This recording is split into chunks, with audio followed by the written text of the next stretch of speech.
But what if they're not? What if the stories begin to feel real? Let's keep our heads, these are just stories after all. It feels like the darkness is pressing in, watching us like a living entity. We laugh at these tales, but why do our eyes keep darting around? What are we really expecting to see in these rustling leaves? Guys, have you heard the stories whispered in the shadows? Creepypastas, legends that chill the spine. Deep in the woods where leaves rustle and the wind whispers secrets, 5 teens gather, drawn by curiosity. They are young, naive, seeking thrills in the dark. Delving deeper into the world of creepypastas, the teens share stories of the Rake, a creature of nightmares, and the unsettling smile of Jeff the Killer, a figure of madness and violence. Each tale chills us to the bone, yet we crave more. It's like the line between reality and fiction is blurring. We're exploring the woods, searching for signs, for proof. But what are these strange symbols carved into the trees? Did you hear that? Whispers in the wind that sound like names. Fear is starting to take root. We need to be rational.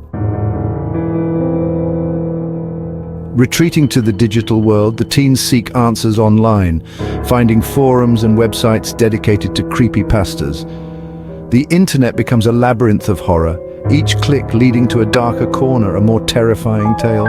Our fascination has turned to obsession. We can't stop clicking, can't stop reading. We're losing track of time, of reality. Sleep has become a distant memory. The digital world is bleeding into our lives. We're haunted by images, by whispers. We need to step back, regain some perspective before it's too late. But it feels like we're already too deep. What if we've opened something we can't close? A new game captures their attention, whispered about on the forums as a portal to the other side, a way to contact the creatures of Creepypasta. They gather in the dead of night, the air crackling with anticipation and dread. The instructions are cryptic, filled with strange symbols and rituals. Are we really prepared for this? We have to know, we have to see if it's real. S2, this feels wrong. Why are we doing this? Let's just follow the instructions carefully. We need to stay in control. The room is growing cold. Can you feel that? Act 5, the ritual. The game leads them on a digital scavenger hunt. We're solving riddles, deciphering codes, each step leading us deeper into the world of creepypastas. These clues are hidden in the real world, right here in the woods, in our town. It feels like the boundary between the game and reality is dissolving.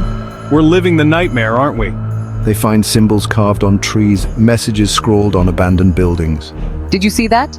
There are figures lurking in the shadows, glimpses of movement that vanish when we turn our heads. This game is no longer just a game. It's a ritual, a summoning.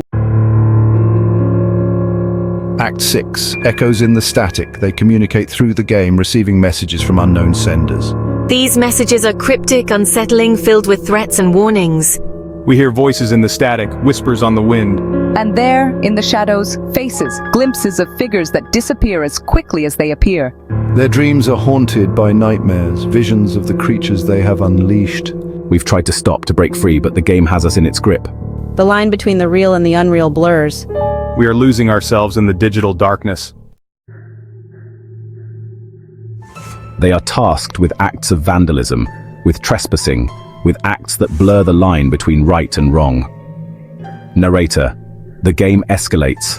The tasks become more dangerous, more real. The teens are forced to confront their deepest fears, to make impossible choices. We're losing our grip on morality. I can see the consequences of our actions, the fear in the eyes of our victims. The darkness is spreading, infecting our world. We are no longer players. We are pawns in a game we do not understand. The game culminates in a final task, a meeting in the woods at the heart of their nightmares. They are to face the creature they have summoned. We stand in the darkness, surrounded by tall, silent trees. The air is cold, still. You can feel the weird eyes upon us. A figure emerges from the trees, tall, thin, faceless, the Slender Man. He stands before us, a creature of nightmares made flesh. We are paralyzed with fear, unable to move or speak. We are trapped in our own horror story. The Slender Man does not speak. He simply stands, his presence a suffocating weight upon them. He is the embodiment of their fears, their obsession. We are forced to confront the consequences of our actions, the darkness we have unleashed. We see the horror we have brought into our world. They are not just stories, they are warnings. Warnings about the darkness that lurks within us all. We have paid the price of our curiosity. We have invited the nightmare into our lives. The teens stand before the Slender Man, their fear giving way to a new resolve.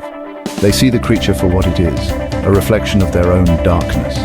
We realize that the only way to defeat the nightmare is to face it head-on, to confront our fears, and to reject the darkness that has consumed us. We turn away from the Slender Man, our backs to the creature, our faces turned towards the light. We walk away from the darkness, back towards the world of reality.